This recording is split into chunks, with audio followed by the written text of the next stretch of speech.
तो my dear students, we have completed parts of sentence, okay, and now we have to start kinds of sentence, okay.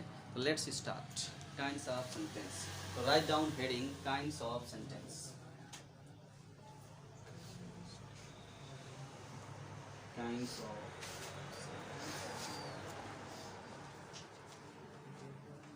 वाक्य के प्रकार. वाक्य के प्रकार.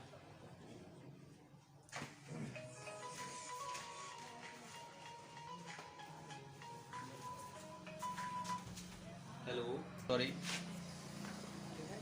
देखिए बच्चे, काइंड्स ऑफ सेंटेंस वाक्य के प्रकार.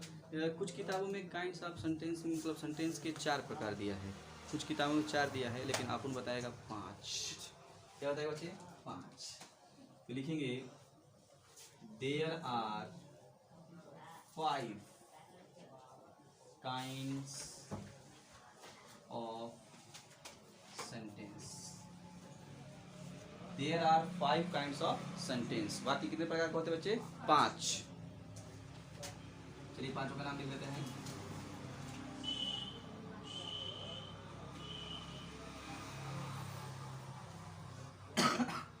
First one is assertive sentence.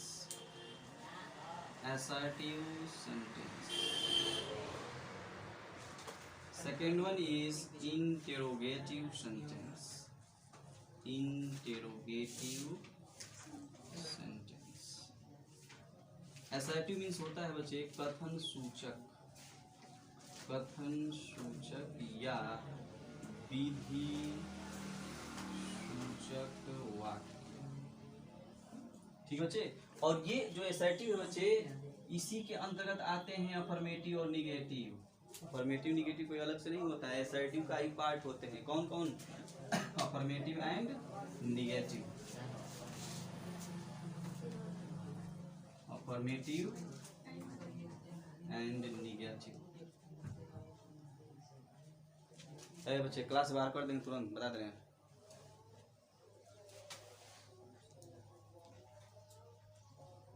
Negative sentence.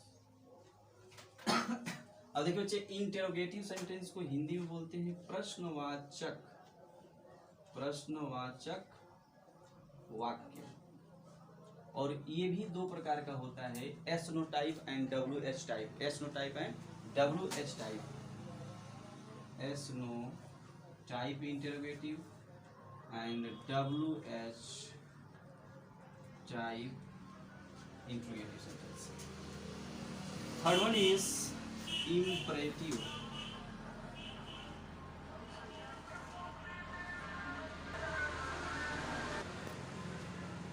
चौथा होता है बच्चे ऑप्टेटिव सेंटेंस.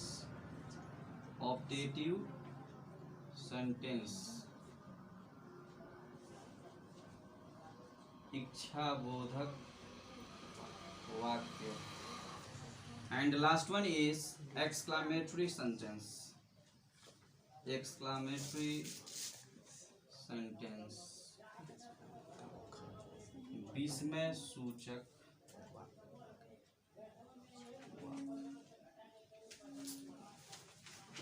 ठीक है. तो these all are the kinds of sentences and you have to study them separately. इन्हें हम क्या करेंगे बच्चे? अलग अलग पढ़ेंगे और आपको अलग अलग पढ़ना है. ठीक है बच्चे. और ध्यान से पढ़ेंगे बच्चे, क्योंकि इनका इसमें से 3 का पैसिव वॉइस बनता है, एक्टिव से पैसिव वॉइस, लेकिन डायरेक्ट इनडायरेक्ट नरेशन जो नरेशन है 5 का बनता है. ठीक ना, ध्यान दीजिएगा, नोट डाउन. पहला हेडिंग लिखेंगे. लिखिए पहला heading. Write down the heading first.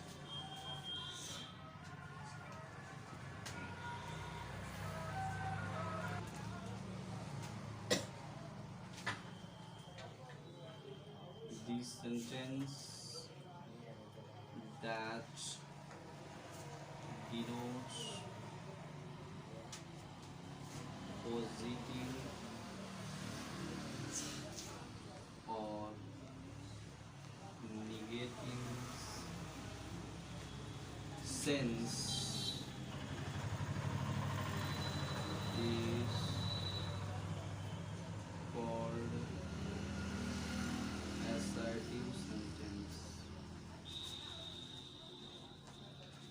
The sentence that denotes positive or negative sense is called assertive sentence. देखिए बच्चे, वह वाक्य जो सकारात्मक अथवा नकारात्मक, वह वाक्य जो सकारात्मक अथवा नकारात्मक भाव व्यक्त करता है, वह वाक्य जो सकारात्मक अथवा नकारात्मक भाव व्यक्त करता है, कॉमा कथन सूचक आवलिक विधि सूचक, कथन सूचक आवलिक विधि सूचक वाक्य कहलाता है। वह वाक्य जो सकारात्मक अथवा नकारात्मक भाव व्यक्त करता है, कॉमा कथन सूचक आवलिक विधि सूचक वाक्य कहलाता है।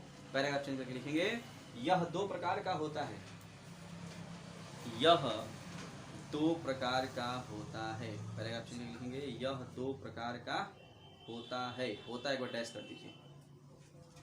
अब देखिए बच्चे, इसी के अंतर्गत हम लोग को पढ़ना है ना, तो 1 के अंतर्गत ही पढ़ना है अभी। तो रोमन अंक में लिखिएगा अफर्मेटिव सेंटेंस।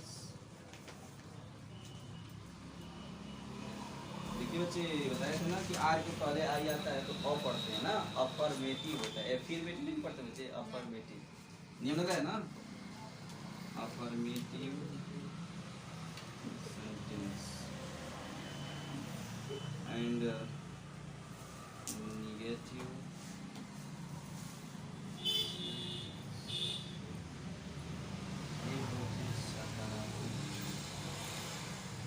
सकारात्मक वाक्य एंड दूसरा होता है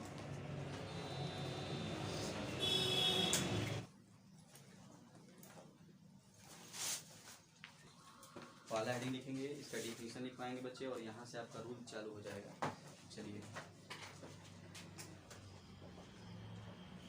The sentence that denotes positive sense. देखिए बच्चे, असर्टिव सेंटेंस दोनों व्यक्त करता है, पॉजिटिव और निगेटिव दोनों सेंस व्यक्त करेगा, लेकिन अफर्मेटिव केवल पॉजिटिव और निगेटिव केवल निगेटिव ना। ये समझ में? असर्टिव मतलब क्या होता है बच्चे, जो पॉजिटिव और निगेटिव दोनों सेंस बताए उसको असर्टिव बोलेंगे, और पॉजिटिव केवल बोलते हैं, अफर्मेटिव केवल बोलते हैं तो केवल पॉजिटिव सेंस को बोलेंगे, और निगेटिव बोलेंगे तो निगेटिव सेंस को बोलेंगे, दोनों को हम असर्टिव बोलेंगे। ठीक है। The sentence that use positive sense is called affirmative sentence, is called affirmative sentence। देखिएगा,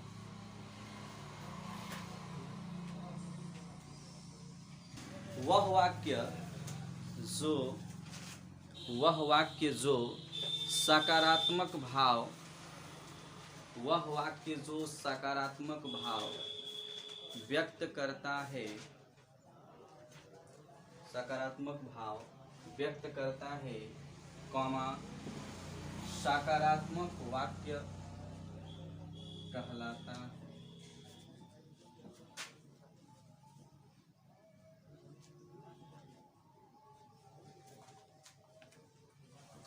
अब बच्चे लोग, यहाँ से आपका रूल चालू होगा, और ये रूल्स आपको काम करेगा टेंस में भी, एक्सप्रेस में भी। कोई भी अफर्मेटिव सेंटेंस बनाना है तो उसका रूल देखिए, यहाँ से रूल ध्यान दीजिए। कोई भी सेंटेंस बनाना है बच्चे तो सबसे पहले हम लिखेंगे क्या, सब्जेक्ट। बताइए, सब्जेक्ट पढ़ा दिए कि नहीं पढ़ा दिए? पढ़ा दे। 2 रूल लिखवाना, इसमें समझा रहा हूँ बच्चे लोग। सब्जेक्ट के बाद जो हमारा सेकेंड स्टेप होता है, उसमें या तो लिंकिंग वर्ब या हेल्पिंग वर्ब आती है, या तो लिंकिंग वर्ब या हेल्पिंग वर्ब।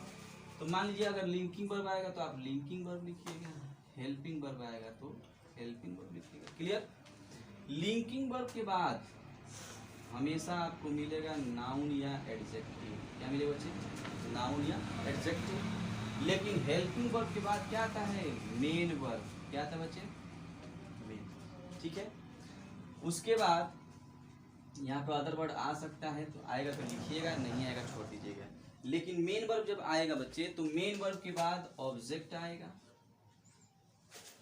ऑब्जेक्ट आएगा ना, उसके बाद अंत में हमारा कॉम्प्लीमेंट लिखा चलेगा। क्या लिखा जाए बच्चे? ये हमारा अफर्मेटिव सेंटेंस बनाने का नियम है। अफर्मेटिव सेंटेंस बनाना है तो सबसे पहले सब्जेक्ट लिखेंगे, सब्जेक्ट के बाद या तो लिंकिंग वर्ब आता है या हेल्पिंग वर्ब, यही काम है। लिंकिंग वर्ब अगर आता है तो नाउन एडजेक्टिव आएगा, और हेल्पिंग वर्ब आता है तो मेन वर्ब आएगा। मेन वर्ब आया तो ऑब्जेक्ट भी आ सकता है, ऑब्जेक्ट कॉम्प्लीमेंट भी आ सकता है। चलिए देखते हैं कि एग्जाम्पल, देखिएगा ध्यान से समझिएगा। मैं कहूँ बच्चे कि वह विद्यार्थी है, वह विद्यार्थी है, और नीचे बोलूँ कि वह सुबह में कविता याद कर रहा था, चेक कर रहा है लिखिए तो प्रेजेंट कर रहा है, वह सुबह में कविता याद कर रहा है और वह विद्यार्थी है। ये सेंटेंस हमारा क्या है? अफर्मेटिव सेंस दे रहा है कि निगेटिव? अफर्मेटिव, सकारात्मक भाव व्यक्त हो रहा है, यानी कह रहे बच्चे कि वह विद्यार्थी है। यहाँ कर वह सुबह में कविता याद कर रहा है, सकारात्मक भाव। यही हम बोलते बच्चे कि वह विद्यार्थी नहीं है, नकारात्मक हो जाता है। वह सुबह में कविता याद नहीं कर रहा है, निगेटिव हो जाता, होता कि नहीं? मान लीजिए बच्चे प्रश्न पूछ लिया जाए तो इंट्रोगेटिव हो जाएगा, इंट्रोगेटिव पढ़ाएंगे। जैसे कहा बच्चे क्या वह विद्यार्थी है, इंट्रोगेटिव हुआ कि नहीं? प्रश्न पूछ रहे हैं। मैं कहूँ कि वह विद्यार्थी कैसे है, यहाँ भी प्रश्न पूछ रहे हैं, समझ गए बच्चे? तो अभी हम अफर्मेटिव पढ़ रहे हैं तो अफर्मेटिव की ही चर्चा करें और देखें यहाँ ध्यान से। अब बताइए बच्चे सकारात्मक वाक्य है तो सबसे पहले क्या लिखेंगे? बनाना हुआ तो लिख दिए, यहाँ भी लिखिए, ठीक। अब आगे हम देख रहे हैं कि नाउन दिया है तो इस पे बनेगा, लिंकिंग बनाएगा, यानी कि इच, उसके बाद स्टूडेंट, बन गया आराम से, कोई दिक्कत नहीं। अब नीचे चलते हैं बच्चे, कह रहे बच्चे कि वह सुबह में कविता याद कर रहा है, तो सबसे पहले क्या लिखेंगे? सब्जेक्ट। उसके बाद याद करना क्या है बच्चे? मेन वर्ब है ना, तो पक्का है कि हेल्पिंग वर्ब आएगा। तो ये कौन सा टेंस है? प्रेजेंट कॉन्टिन्यूअस टेंस है। यहाँ क्या लिख देंगे? इच, हो गया हेल्पिंग वर्ब। उसके बाद क्या लिखेंगे? Main verb. मेन वर्ब क्या है? याद करना। और टेंस के अनुसार बच्चे मेन वर्ब का रूप बदलता है, कहीं फर्स्ट फॉर्म लगता है, कहीं सेकेंड फॉर्म लगता है, कहीं थर्ड फॉर्म लगता है, कहीं आईएनजी फॉर्म लगता है। तो कॉन्टिन्यूअस में कभी भी आईएनजी फॉर्म लगता है। लर्न में क्या करेंगे हम? आईएनजी जोड़ेंगे ना, he is learning, subject helping verb बन गया। उसके बाद मेन वर्ब, और उसके बाद ऑब्जेक्ट लिखना है। तो भैया ऑब्जेक्ट, अब बच्चे सोचेंगे सर जी सुबह में ऑब्जेक्ट है कि कविता ऑब्जेक्ट है, तो आप प्रश्न करिए किसे किसको क्या लगा लीजिए और देखिए कि कौन सा मिल रहा है। अगर मिल जाएगा तो ऑब्जेक्ट, नहीं तो कॉम्प्लीमेंट, ठीक ना। वह सुबह में कविता याद कर रहा है, क्या याद कर रहा है? ऑब्जेक्ट है कि नहीं? तो पहले कविता को लिखेंगे न कि सुबह को। तो क्या जो चाहिए? ही इज लर्निंग पोयम, कहाँ पे? उसके बाद जो बचा है छोड़ दीजिए, अंत में लिख दी कॉम्प्लीमेंट सब इन द।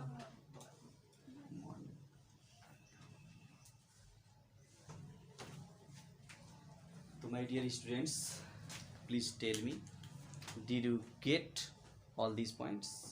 क्या आपको ये सभी पॉइंट समझ में आए कि नहीं आए? Okay, note down.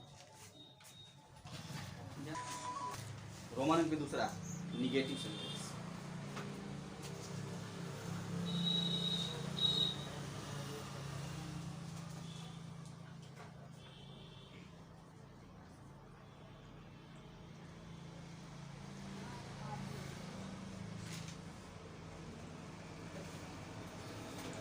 Negative sentence, नकारात्मक वाक्य।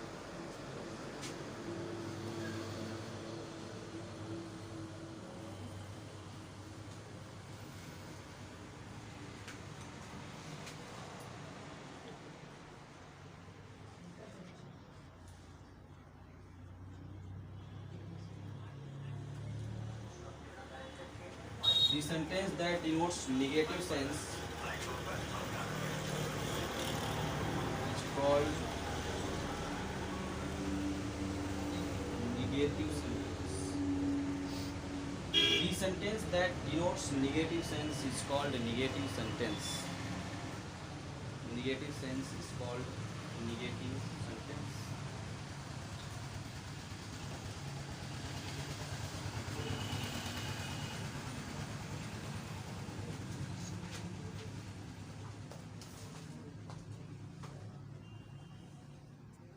हो गया बच्चों?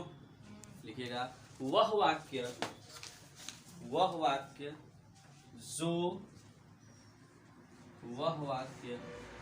जो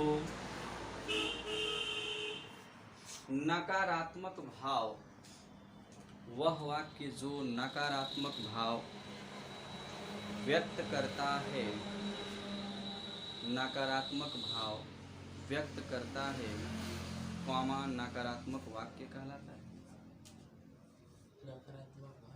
व्यक्त करता है, कॉमा नकारात्मक वाक्य कहलाता है।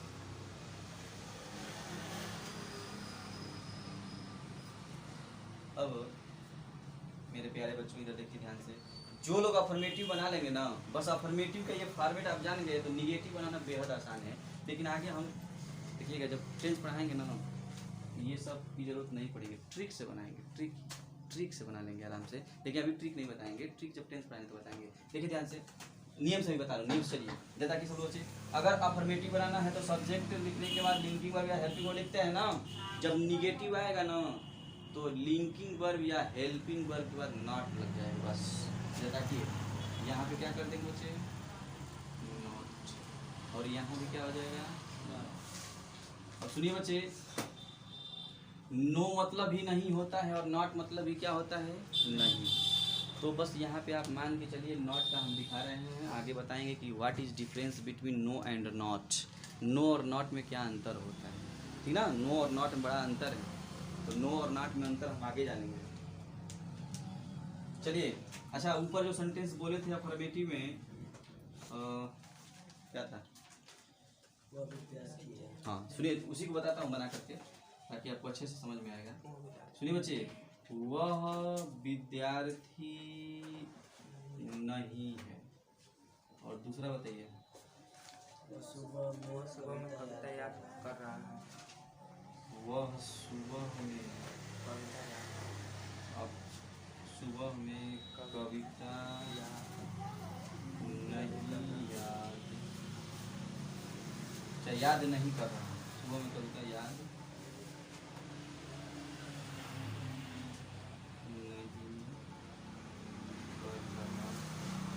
अब सुनिए बच्चे, ये सेंटेंस हमारा क्या हो गया, निगेटिव हो गया, क्योंकि नकारात्मक भाव देने लगा ना बच्चे।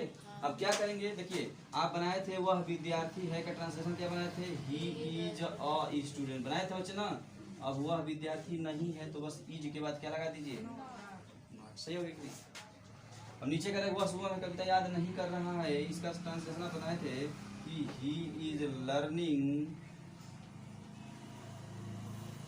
A poem in the morning, बनाए थे बच्चे हैं। अब नहीं का अंग्रेजी लिख दीजिए मेन वर्ब के बाद, हो तो गया। चलिए नोट करिए जल्दी। अगला हेडिंग हम लोग लिखेंगे इंटेरोगेटिव। ये एसर्टिव सेंटेंस समाप्त हो गया, इंटेरोगेटिव सेंटेंस चालू करना है।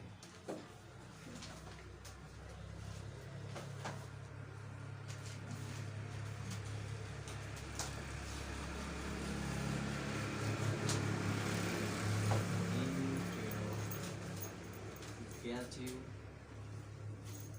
सेंटेंस, प्रश्न वाचक, इंटेरोगेटिव सेंटेंस प्रश्नवाचक। तो बच्चे हम सोच रहे हैं कि इसको आज नहीं कल चालू किया जाए ना बच्चे, है कि नहीं? ठीक है बच्चे, तो आज के लिए इतना ही रखते हैं। Please like and subscribe my YouTube channel प्रवेश इंग्लिश किंगडम।